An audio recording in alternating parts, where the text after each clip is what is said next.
بسم الله الرحمن الرحيم وَلَنَبْلُوَنَّكُمْ بِشَيْءٍ مِّنَ الْخَوْفِ وَالْجُوعِ وَنَقْصٍ مِّنَ الْأَمْوَالِ وَالْأَنفُسِ وَالثَّمَرَاتِ وَبَشِّرِ الصَّابِرِينَ الَّذِينَ إِذَا أَصَابَتْهُم مُّصِيبَةٌ قَالُوا إِنَّا لِلَّهِ وَإِنَّا إِلَيْهِ رَاجِعُونَ۔ محترم بزرگوں اور دوستو، اس آیت مبارکہ میں اللہ تبارک و تعالی ہم لوگوں سے فرما رہے ہیں، اے لوگو، ہم تم کو چند چیزوں کے ذریعے آزمائیں گے، کبھی خوف دلا کر، کبھی بھوک کے ذریعے سے، کبھی جانوں کے نقصان سے، کبھی مالوں کے نقصان سے، اور کبھی پھلوں کے نقصان سے۔ اے نبی صلی اللہ علیہ وسلم، آپ صبر کرنے والوں کو خوشخبری سنائیے، جب ان کو کوئی مصیبت پہنچتی ہے تو وہ انا للہ و انا الیہ راجعون کہتے ہیں۔ محترم حضرات، آیت سے معلوم ہوا کہ ہم لوگوں پر مختلف طریقے سے حالات آئیں گے، پریشانیاں آئیں گی، مصیبتیں آئیں گی۔ ہر حالت، ہر مصیبت ہمارے لیے ایک آزمائش ہوگی اللہ کی طرف سے۔ کبھی اللہ تبارک و تعالی ہم پر کسی کا ڈر، کسی ظالم کا، کسی دشمن کا اتنا خوف، اتنا ڈر مسلط کر دیں گے کہ ہمیں بالکل چین و سکون نہیں ہوگا، نہ ہم چین سے کھا سکیں گے، نہ ہم چین سے پی سکیں گے، نہ ہمیں آرام سے نیند آئے گی۔ ہر وقت، ہر حالت میں خوف ہمارے دلوں پر، ہمارے دماغ پر مسلط رہے گا۔ اور کبھی اللہ تبارک و تعالی اتنی تنگی کر دیتے ہیں روزی میں کہ ایک وقت کے لیے ہمارے پاس کھانے کا سامان ہوتا ہے تو دوسرے وقت کے لیے نہیں ہوتا۔ خود بھی بھوک کی وجہ سے تڑپتے ہیں، بیوی بچے بھی تڑپتے ہیں، ان کو دیکھ کر ہمیں اور زیادہ دکھ ہوتا ہے۔ اور کبھی اللہ تبارک و تعالی مالوں کے نقصان کے ذریعے ہمیں آزماتے ہیں۔ ہمارا لاکھوں روپیوں کا، کروڑوں روپیوں کا مال لاریوں میں اور جہازوں میں ایک شہر سے دوسرے شہر کو، ایک ملک سے دوسرے ملک کو جاتا ہے، اور درمیانی راستے ہی سے ہمیں خبر پہنچتی ہے کہ ہمارا سارا مال جو ہے وہ پانی میں ڈوب گیا، اور ہمارا سارا مال جل کر راکھ ہو گیا، ہمارا سارا مال ایکسیڈنٹ کی وجہ سے برباد ہو گیا۔ اور کبھی اللہ تبارک و تعالی ہمیں جانوں کے نقصان کے ذریعے آزماتے ہیں۔ مختلف قسم کی بیماریاں، شوگر، بی پی، کینسر اور ہارٹ اٹیک، ایسی جان لیوا بیماریاں، اور ایسی بیماریاں جن میں ہزاروں روپے، لاکھوں روپے خرچ ہوتے ہیں، ایسی بیماریاں ہم پر مسلط ہو جاتی ہیں۔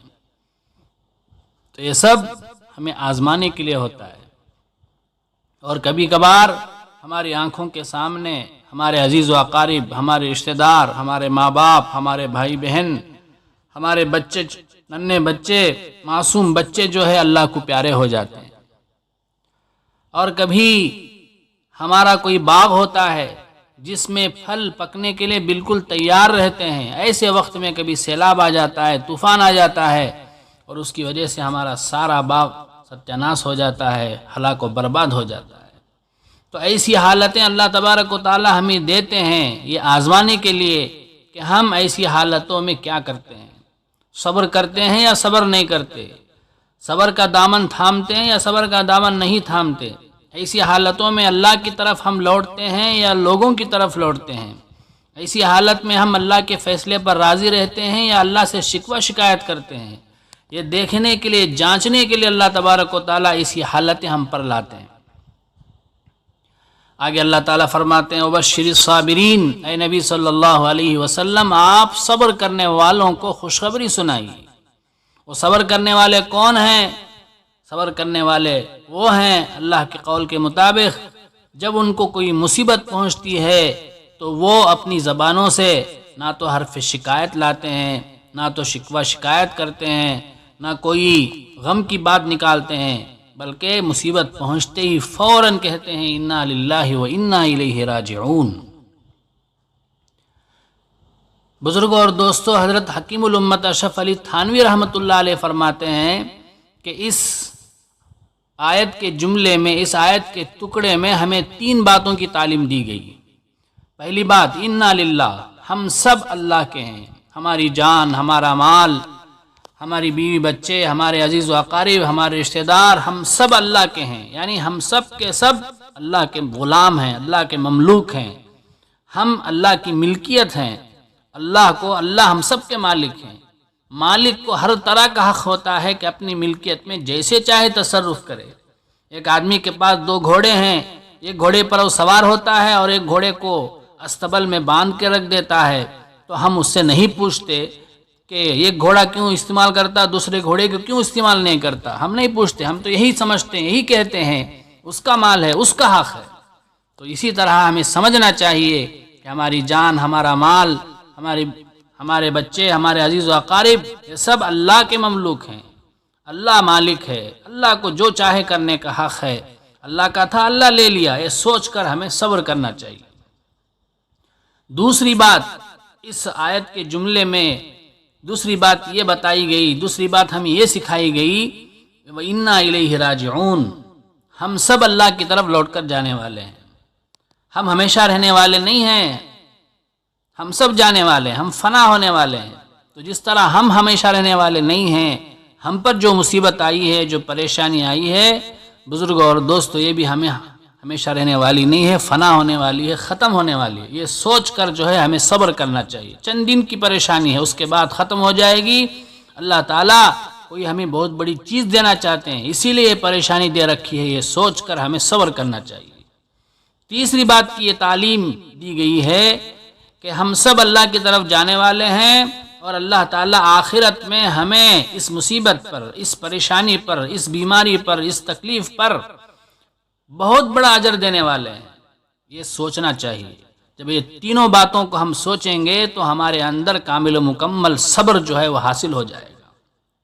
بزرگوں اور دوستو، حدیث پاک میں آتا ہے، ایک مرتبہ اللہ کے نبی صلی اللہ علیہ وسلم کے سامنے چراغ جل رہا تھا، وہ بجھ گیا، تو حضرت عائشہ رضی اللہ تعالی عنہ نے دیکھا کہ آپ صلی اللہ علیہ وسلم چراغ کے بجھنے پر انا للہ و انا الیہ راجعون فرماتے ہیں۔ تو حضرت عائشہ نے پوچھ لیا کہ اللہ کے نبی چراغ کے بجھنے پر بھی انا للہ و انا الیہ راجعون کہنا چاہیے؟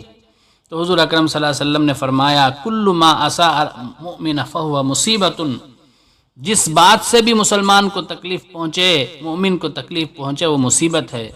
تو اچانک چراغ کے بجھ جانے سے بھی مسلمان کو تکلیف پہنچتی ہے، مومن کو تکلیف پہنچتی ہے، لہٰذا وہ بھی ایک مصیبت ہے، لہٰذا اس پر بھی صبر کرنا چاہیے۔ اس کے بعد اور ایک حدیث میں ہے، ترمذی شریف کی حدیث میں آپ صلی اللہ علیہ وسلم نے فرمایا، جب کسی انسان کا بیٹا مر جاتا ہے تو اللہ تبارک و تعالیٰ فرشتوں سے پوچھتے ہیں، اے فرشتوں، کیا تم نے میرے بندے کے بیٹے کی جان لے لی؟ تو فرشتے کہتے ہیں جی ہاں۔ تو اللہ تعالیٰ پھر پوچھتے ہیں، اے فرشتوں، کیا تم نے میرے بندے کے جگر کے ٹکڑے کی جان لے لی؟ تو فرشتے کہتے ہیں جی ہاں اے اللہ۔ تو اللہ تبارک و تعالیٰ پوچھتے ہیں فرشتوں سے، اے فرشتوں، جب تم میرے بندے کے بیٹے کی جان لے رہے تھے تو میرا بندہ کیا کہہ رہا تھا؟ تو فرشتے کہتے ہیں، اے اللہ، آپ کا بندہ آپ کی تعریف کر رہا تھا اور انا للہ و انا الیہ راجعون پڑھ رہا تھا۔ تو اللہ تعالیٰ خوش ہو کر فرشتوں سے کہتے ہیں کہ اے فرشتوں، میرے بندے کے لیے جنت میں ایک گھر بناؤ، ایک محل بناؤ، اور اس گھر کا نام بیت الحمد رکھو۔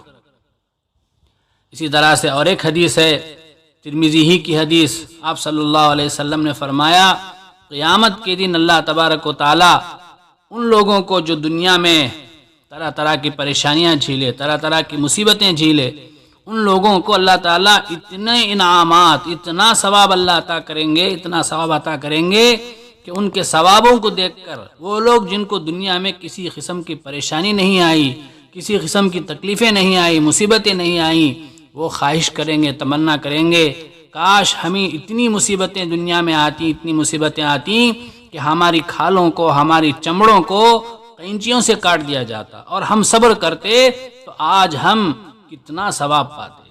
تو معلوم ہوا ان احادیث سے اور ان آیتوں سے اللہ کی طرف سے ہمیں کوئی بھی پریشانی آتی ہے، کوئی بھی مصیبت آتی ہے تو وہ اس میں کوئی نہ کوئی خیر چھپا ہوتا ہے، اس میں اللہ کی طرف سے کوئی آزمائش ہوتی ہے ہمارے لیے۔ تو ایسے وقت میں ہمیں سمجھ نہیں لینا چاہیے کہ ہماری آزمائش کا وقت ہے، اور سمجھ کر مصیبت پر صبر کرنا چاہیے اور اللہ کی طرف رجوع کرنا چاہیے، اور اللہ سے مصیبت کے دور کرنے کی درخواست کرنا چاہیے۔ اللہ تعالی ہمیں عمل کی توفیق عطا فرمائے۔